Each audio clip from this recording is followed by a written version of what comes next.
Hello everyone, आज मैं आपके सामने लेकर आई हूँ नेशनल एजुकेशन पॉलिसी के अंतर्गत जोड़ा गया BA, BSc, BCom first semester में को करिकुलर का कोर्स, जिसमें BA, BSc, BCom first semester में जो सब्जेक्ट है वो है फूड न्यूट्रिशन एंड हाइजीन। उसका क्वेश्चन पेपर मैं आपके सामने लेकर आई हूँ आज।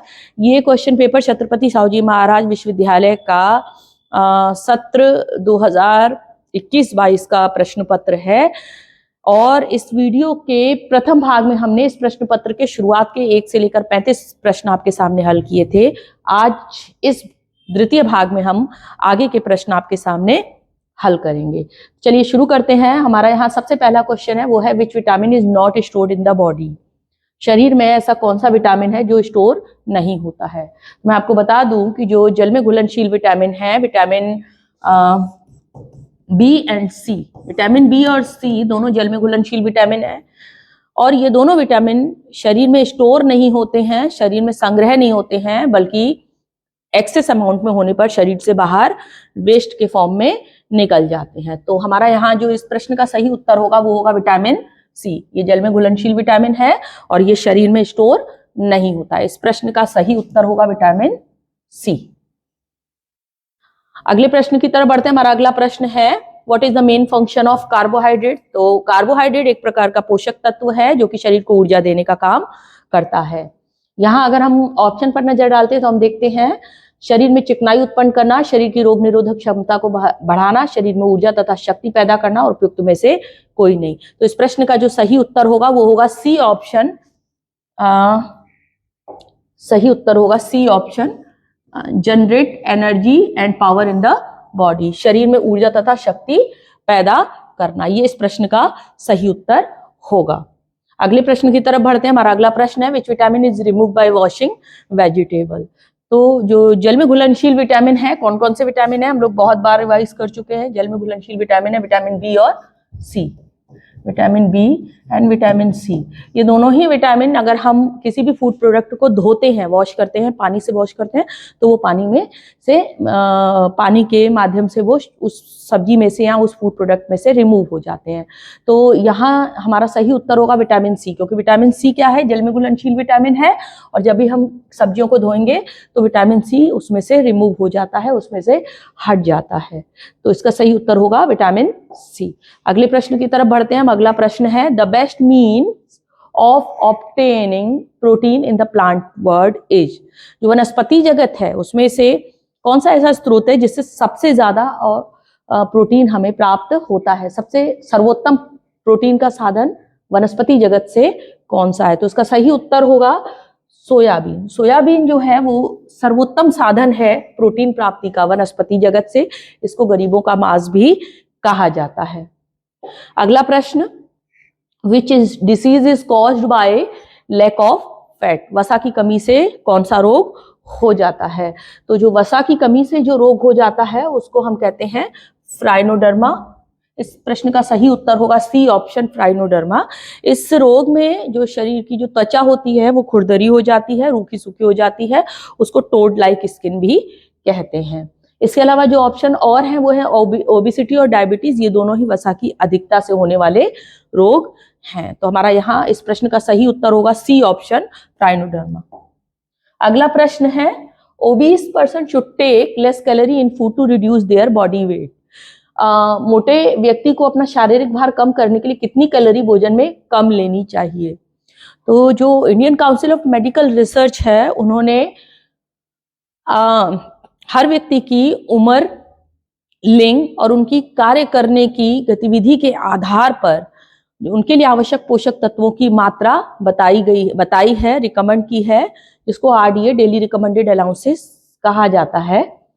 और उसमें जितनी मात्रा दी गई है, यदि कोई व्यक्ति ओबीज है तो उसको उस मात्रा से 1000 कैलोरी एनर्जी कम कंज्यूम करनी चाहिए अपने शारीरिक भार को कम करने के लिए। इस प्रश्न का सही उत्तर होगा सी ऑप्शन, 1000 कैलोरी। उदाहरण के तौर पर मैं आपको बता दूं, यदि एक सामान्य कार्य करने वाली महिला के लिए, एक सामान्य कार्य करने वाली महिला के लिए यदि 1800 कैलोरी आईसीएमआर ने रिकमेंड करी है तो उसको 1800, अगर वो महिला ओबीज है, अगर उसका बॉडी मास इंडेक्स 30 से अबव है तो उसको प्रतिदिन 1800 किलो कैलोरी कंज्यूम नहीं करना है अपने भोजन में, बल्कि उसको 1000 कैलोरी कम करके 800 कैलोरी प्रतिदिन कंज्यूम करना है अपने भोजन में, अपने भार को कम करने के लिए।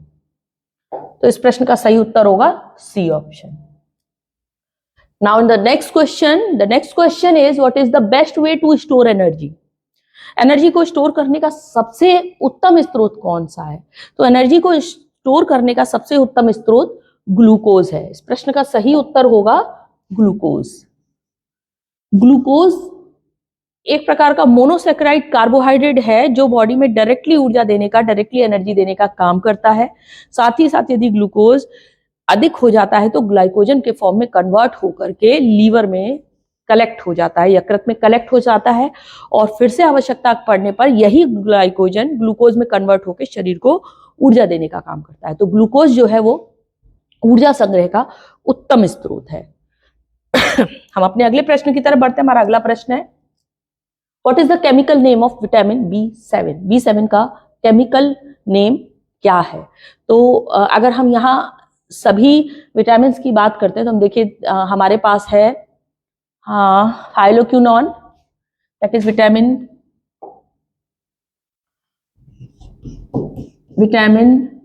के, ascorbic acid vitamin C, biotin vitamin B7 and pyridoxine vitamin B6।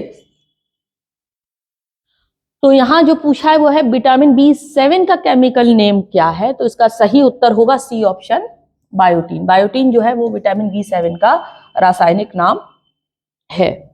अगला प्रश्न, which vitamin get destroy on heating. गर्म करने पर कौन सा विटामिन नष्ट हो जाता है? तो जो इसमें से विटामिन C है वो हीट सेंसिटिव विटामिन है जो कि गर्म करने पर नष्ट हो जाता है। तो इस प्रश्न का जो सही उत्तर होगा वो होगा B option, vitamin C। Vitamin C इस प्रश्न का सही उत्तर होगा। अगले प्रश्न की तरफ बढ़ते हैं। हमारा अगला प्रश्न है which is not a vitamin. निम्नलिखित में से कौन सा विटामिन नहीं है? तो यदि हम लोग यहाँ विटामिन देखते हैं तो नियासिन जो कि विटामिन B3 का केमिकल नेम है, राइबोफ्लेविन विटामिन B2 का केमिकल नेम है, और थायमिन विटामिन B1 का केमिकल नेम है। जबकि जो सोडियम है वो एक प्रकार का खनिज लवण है, ये एक प्रकार का खनिज लवण है। तो इनमें से जो कि विटामिन नहीं है वो है सी ऑप्शन, सोडियम। तो इस प्रश्न का सही उत्तर होगा सी ऑप्शन, सोडियम। अगला प्रश्न, at what temperature does the growth of bacteria stop. किस टेम्परेचर पर, किस तापक्रम पर बैक्टीरिया की ग्रोथ रुक जाती है? तो मैं आपको यहां बता दूं कि 5 डिग्री सेल्सियस से लेकर 60 डिग्री सेल्सियस तक बैक्टीरिया ग्रो करते हैं। और इस जो ये रेंज है इसको डेंजर जोन भी कहा जाता है, क्योंकि 5 डिग्री सेल्सियस से 60 डिग्री सेल्सियस तक बैक्टीरिया ग्रो करते हैं। बैक्टीरिया की ग्रोथ रुकती है या तो तापक्रम 5 डिग्री से कम हो, लेस देन 5 डिग्री सेल्सियस हो, या तापक्रम 60 डिग्री सेल्सियस से अबव हो, 60 डिग्री सेल्सियस से ऊपर का हो टेम्परेचर, तब बैक्टीरिया की ग्रोथ रुक जाती है। तो यहां अगर हम ऑप्शन पर नजर डालते हैं तो जो बी ऑप्शन है वो इसका सही उत्तर होगा 4 डिग्री सेल्सियस। 4 डिग्री सेल्सियस पर बैक्टीरिया की ग्रोथ रुक जाएगी, क्योंकि ये तापक्रम जो है वो 5 डिग्री सेल्सियस से कम है। अगला प्रश्न, which of the following is a chronic fever. Chronic fever, दीर्घकालीन ज्वर, इनमें से कौन सा है? तो दीर्घकालीन ज्वर या क्रॉनिक फीवर वो फीवर होता है जो कि मोर देन 10 to 14 डेज के लिए होता है। ज्यादा लंबे समय के लिए जो बुखार होता है उसको हम दीर्घकालीन ज्वर कहते हैं। और यहाँ अगर हम देखें निमोनिया और जुकाम, तो निमोनिया और जुकाम दोनों में ही बुखार जो है, बुखार का सिम्टम, बुखार के लक्षण लंबे समय तक के लिए दिखाई देते हैं। तो इसीलिए इस प्रश्न का जो सही उत्तर होगा दोनों A and B, both A and B will be the right answer of this question. C option will be the right answer of this question. Now the next question, and the next question is what carries out the pasteurization process of milk. दूध की pasteurisation की प्रक्रिया क्या बाहर करती है? तो जो दूध का पाश्चराइजेशन है, इसके अंतर्गत दूध के टेम्परेचर को एकदम से ऊपर उठा करके तुरंत उसको टेम्परेचर को स्लो डाउन कर दिया जाता है, कम कर दिया जाता है, और इस प्रक्रिया के द्वारा जो विषाक्त जीवाणु हैं वो दूध से बाहर निकल जाते हैं, वो नष्ट हो जाते हैं। तो इस प्रश्न का जो सही उत्तर होगा वो होगा विषाक्त जीवाणु। विषाक्त जीवाणु पाश्चराइजेशन प्रक्रिया के द्वारा दूध से बाहर निकल जाते हैं या नष्ट हो जाते हैं। इस प्रश्न का सही उत्तर होगा C option, toxic bacteria. Now the next question is approximately what percentage of fat is found in groundnut? मूंगफली में लगभग कितने प्रतिशत वसा पाई जाती है? Approximately what percentage of fat is found in groundnut? तो मैं आपको बता दूं 100 ग्राम मूंगफली में लगभग 49 ग्राम फैट पाया जाता है। तो इसका जो सही उत्तर होगा वो होगा 50%। इस प्रश्न का सही उत्तर होगा अप्रोक्सीमेटली 50%, लगभग 50% वसा जो है वो ग्राउंड नट में पाई जाती है। तो C option will be the right answer of this question. Now the next question, and the next question is goitre disease is caused by the deficiency of. घेंगा रोग है वो किस की कमी से होता है? किसकी कमी से होता है? तो जो घेंगा रोग है वो आयोडीन की कमी से होने वाला रोग है, जिसमें गले की ग्रंथि सूजन आ जाती है, गले की ग्रंथि बढ़ जाती है। तो इस प्रश्न का जो सही उत्तर होगा वो होगा आयोडीन। जो साधारण नमक है उसको आयोडीन से फोर्टिफाइड किया जाता है, और आयोडीन युक्त नमक खाने से इस बीमारी को से बचा भी जा सकता है और इस बीमारी का उपचार भी किया जा सकता है। तो इस प्रश्न का सही उत्तर होगा डी ऑप्शन, आयोडीन। हम अपने अगले प्रश्न की तरफ बढ़ते हैं। हमारा अगला प्रश्न है the chemical name of vitamin B is. Vitamin B का केमिकल नाम क्या है? तो यहां हम आपको बता दें विटामिन ए का केमिकल नेम क्या है? The chemical name of vitamin A is. तो विटामिन ए का जो केमिकल नेम है वो है रेटिनॉल। रेटिनॉल विटामिन ए का केमिकल नेम है, जिसकी विटामिन ए की कमी से या जिसकी कमी से रतौंधी नाम का रोग हो जाता है। आगे बढ़ते हैं हम। आगे देखिए, व्हाट इज माल्टोज? माल्टोज क्या है? तो सबसे पहले हम आपको बता दें कि जो माल्टोज है वो डाइसैकेराइड कार्बोहाइड्रेट है, जिसके ब्रेकडाउन होने पर दो अणु हमको ग्लूकोज के मिलते हैं। अब अगर ऑप्शन की बात करें तो हम यहाँ देखते हैं, देखिए माल्टोज क्या है? Sugar found in milk. जो दूध में पाई जाने वाली शर्करा है उसको, वो क्या होती है? दूध में पाई जाने वाली जो शर्करा होती है वो होती है लैक्टोज। दूध में जो शर्करा पाई जाती है वो होती है लैक्टोज। शुगर केन शुगर, जो गन्ने में जो शर्करा पाई जाती है वो क्या होती है? वो होती है सुक्रोज। तो और शुगर ऑफ स्प्राउटेड ग्रेन, जो अंकुरित अनाजों में जो शर्करा पाई जाती है वो क्या होती है? वो होती है माल्टोज।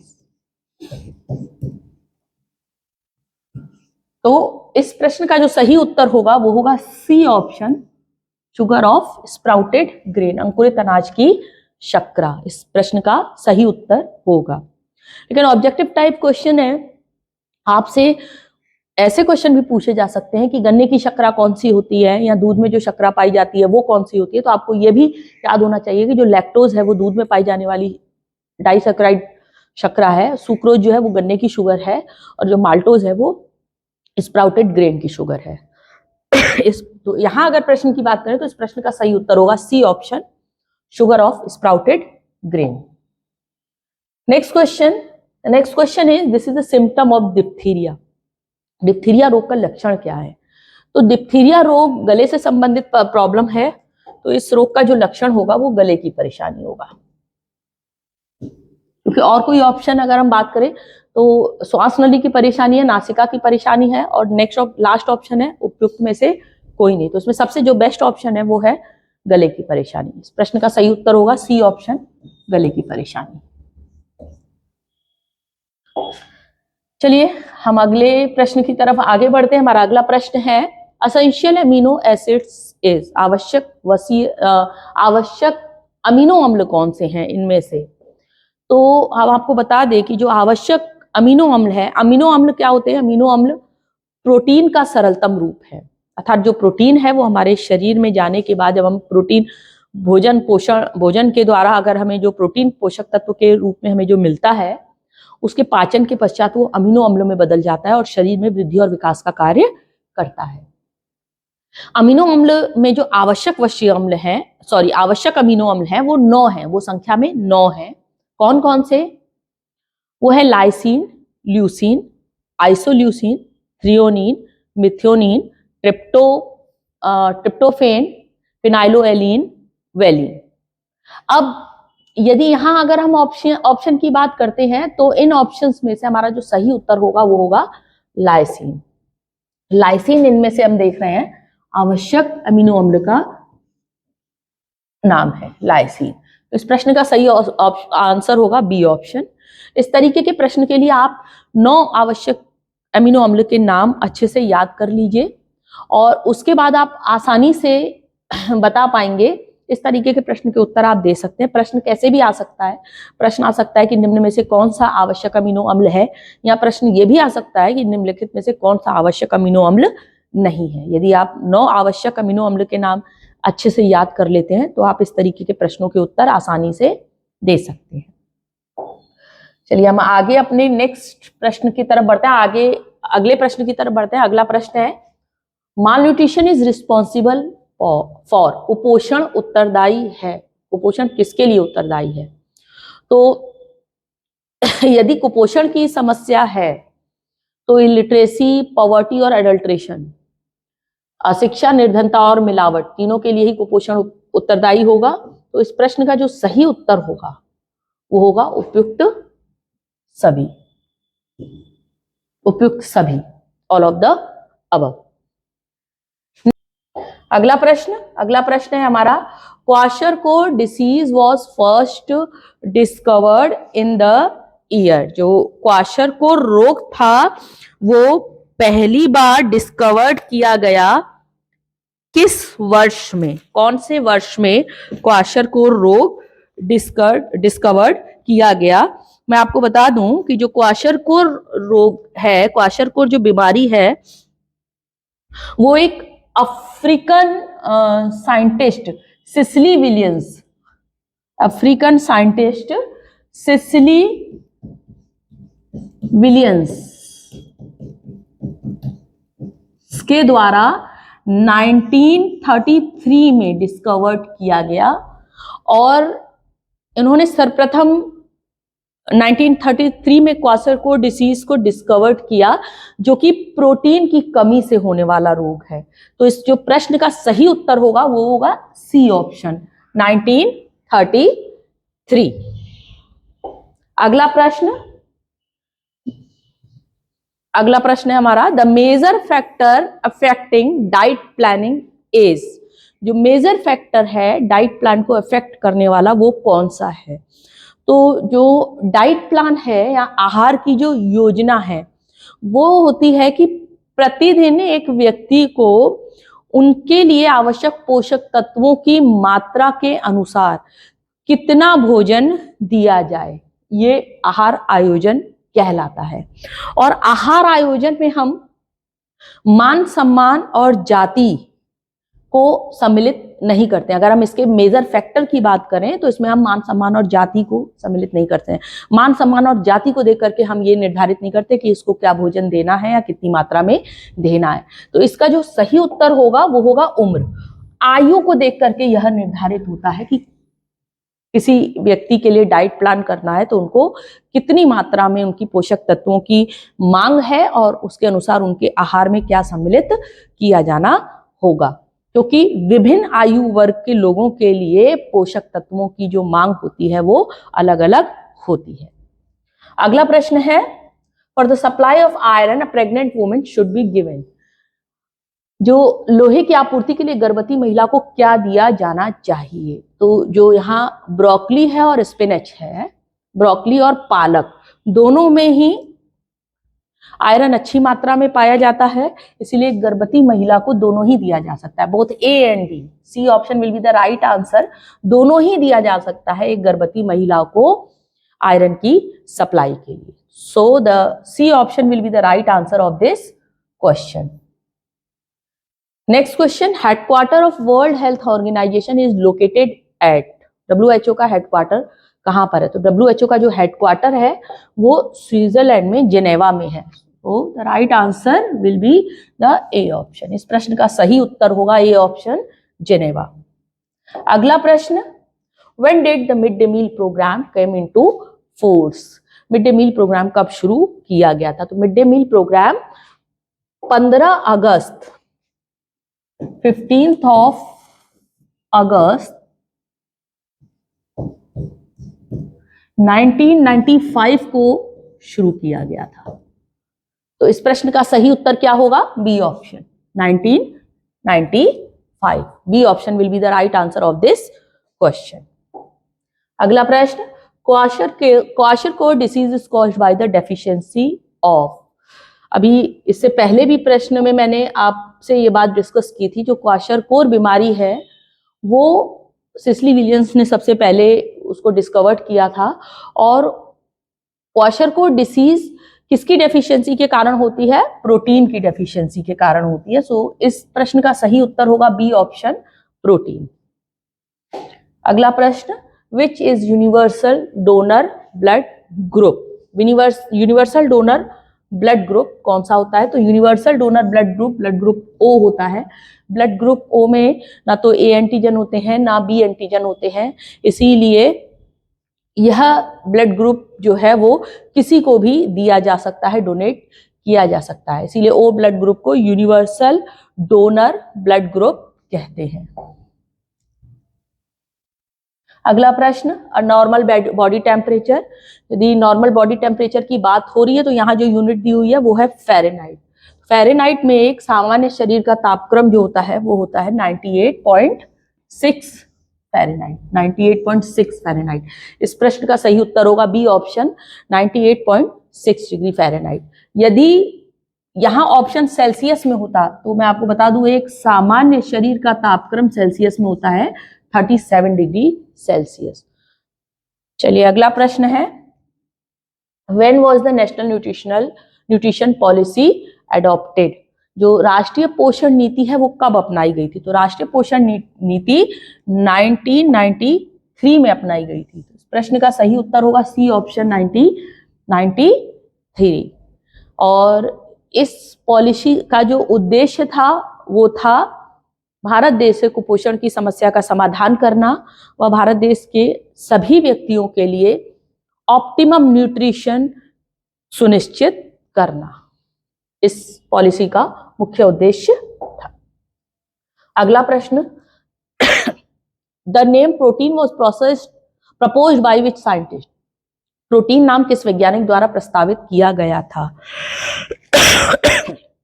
तो जो प्रोटीन नाम है वो मुल्डर वैज्ञानिक के द्वारा प्रस्तावित किया गया था। ये एक डच साइंटिस्ट थे। इस प्रश्न का सही उत्तर होगा सी ऑप्शन, मुल्डर।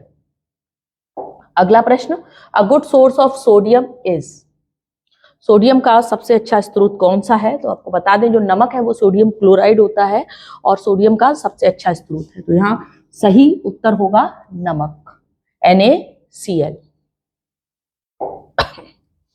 अगला प्रश्न, national nutrition mission was run for?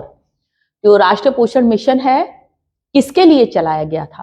तो राष्ट्रीय पोषण मिशन में जो लाभार्थी है, जो बेनिफिशरीज है, वो प्रेग्नेंट वुमेन, लैक्टेशन वुमेन और 0 to 6 ईयर के चिल्ड्रन, तीनों ही हैं। तो यहाँ अगर ऑप्शन हम देखें तो हमारा A option pregnant and lactation mother का है, B option 0 to 6 year old children का है। तो इस प्रश्न का जो सही उत्तर होगा वो होगा सी ऑप्शन, दोनों ए एंड बी, क्योंकि इसमें प्रेग्नेंट वुमेन भी बेनिफिशरीज हैं, लैक्टेशन मदर भी, लैक्टेटिंग मदर भी बेनिफिशरीज हैं और 0 to 6 ईयर ओल्ड चिल्ड्रन भी बेनिफिशरीज हैं। तो ए और बी दोनों ही ऑप्शन इसमें आ रहे हैं। तो इस प्रश्न का सही उत्तर सी ऑप्शन होगा, बोथ ए एंड बी। अगला प्रश्न, the power of the body to fight disease is called, शरीर की रोगों से लड़ने की क्षमता को, शरीर की रोगों से संघर्ष करने की क्षमता को हम क्या कहते हैं? तो जो शरीर से रोगों से लड़ने की जो क्षमता होती है उसको हम इम्यूनिटी कहते हैं, उसको हम रोग प्रतिरोधक क्षमता इम्यूनिटी कहते हैं। So the right answer of this question is A option, immunity. Next question, the main reason of respiratory disease is, श्वसन से संबंधित यदि रोग है तो उसका मुख्य कारण क्या होगा? तो एयर पॉल्यूशन के कारण भी श्वसन संबंधी रोग होते हैं और धूम्रपान के कारण भी श्वसन संबंधी रोग होते हैं। तो इस प्रश्न का सही उत्तर होगा C option, both A and B. अगला प्रश्न, world health day celebrated on, विश्व स्वास्थ्य दिवस कब मनाया जाता है? तो विश्व स्वास्थ्य दिवस प्रतिवर्ष 7 अप्रैल को मनाया जाता है। प्रतिवर्ष 7 अप्रैल को विश्व स्वास्थ्य दिवस मनाया जाता है। संपूर्ण विश्व का ध्यान स्वास्थ्य की संबंधित समस्याओं की तरफ आकर्षित करने हेतु 7 अप्रैल को प्रतिवर्ष वर्ल्ड हेल्थ डे सेलिब्रेट किया जाता है। अगला प्रश्न है, rickets disease caused due to the deficiency of which vitamin? तो रिकेट्स डिसीज किस विटामिन की कमी से होता है? मैं आपको बता दूं, विटामिन ए की कमी से रतौंधी नाम का रोग होता है।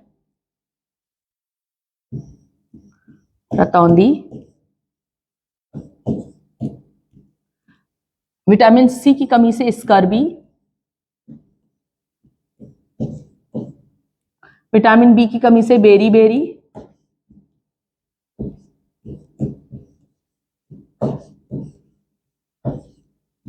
और विटामिन डी की कमी से रिकेट्स डिसीज हो जाती है। Rickets. Sorry,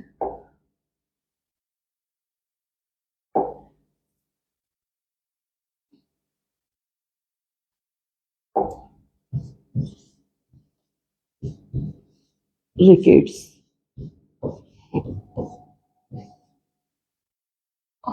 So the right answer of this question is vitamin D. Rickets disease की बात हो रही है, तो A option will be the right answer of this question.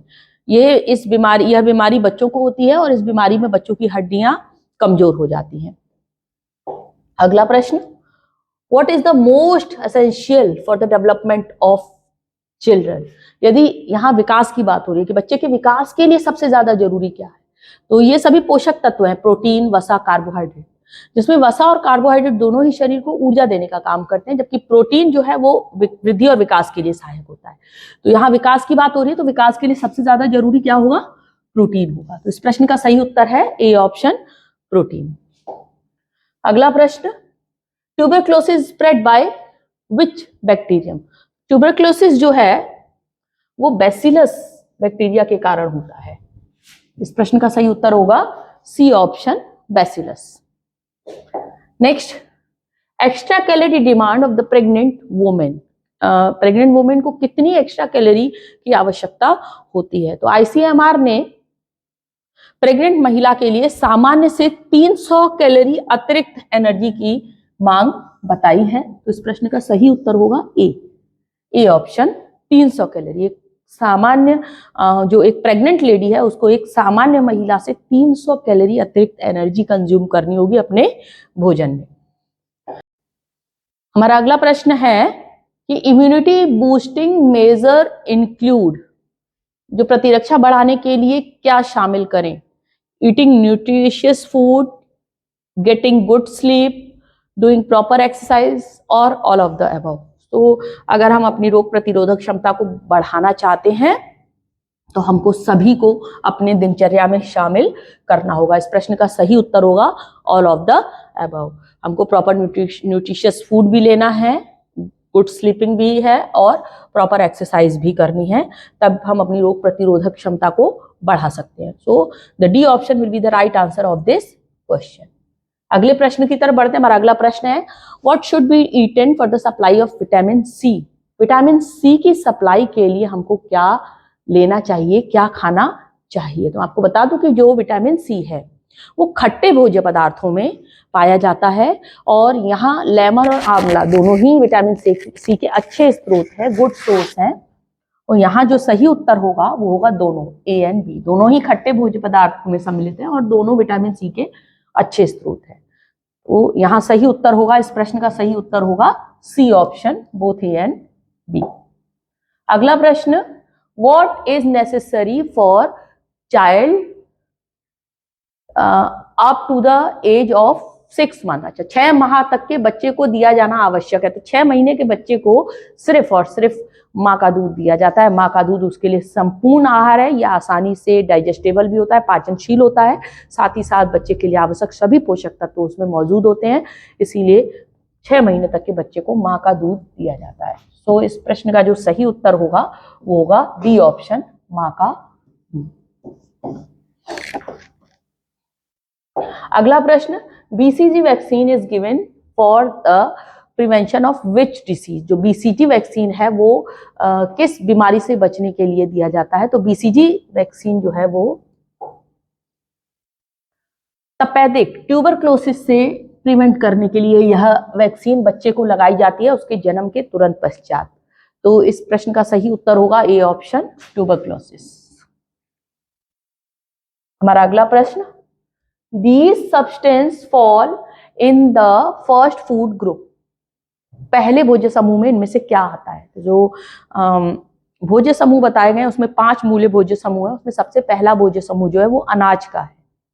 तो यहाँ हम देखें मक्का और गेहूं का आटा दोनों ही अनाज हैं। तो इस प्रश्न का सही उत्तर होगा दोनों, ए एंड बी।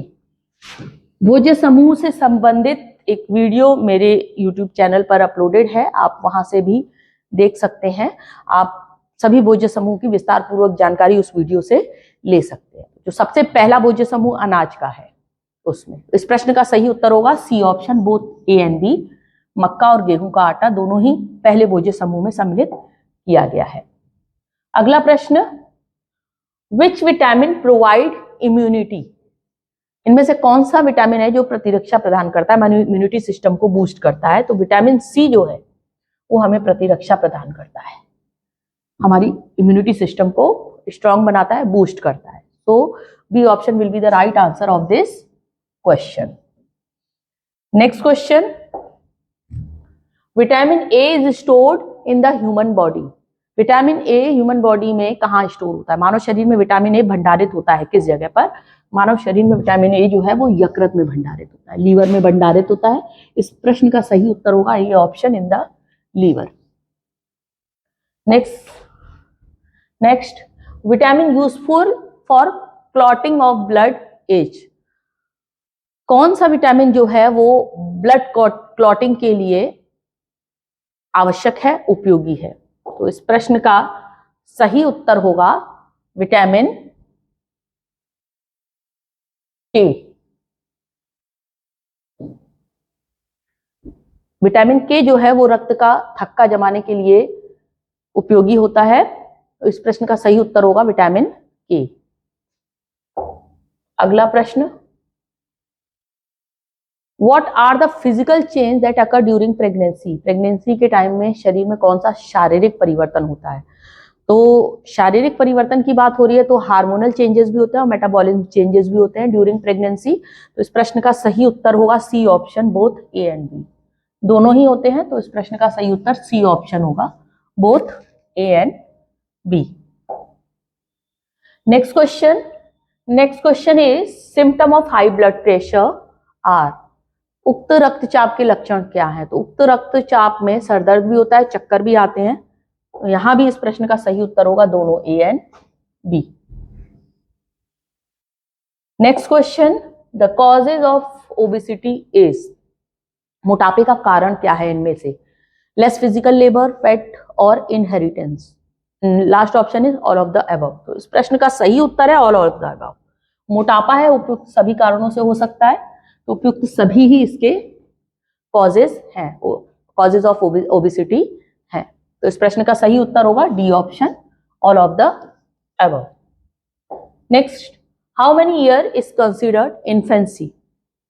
शैशवावस्था की बात हो रही है, तो बर्थ से लेकर 1 साल तक की अवस्था को शैशवावस्था कंसीडर्ड किया जाता है। तो जन्म से लेकर 1 वर्ष तक की अवस्था शैशवावस्था कहलाती है।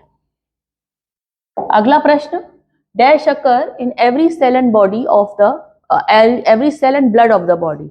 हमारे शरीर की हर कोशिका में और रक्त में इनमें से क्या होता है? तो जो प्रोटीन है उसका सरलतम रूप अमीनो एसिड्स है, जो शरीर के वृद्धि विकास के लिए सहायक होता है, कोशिका के निर्माण के लिए सहायक होता है।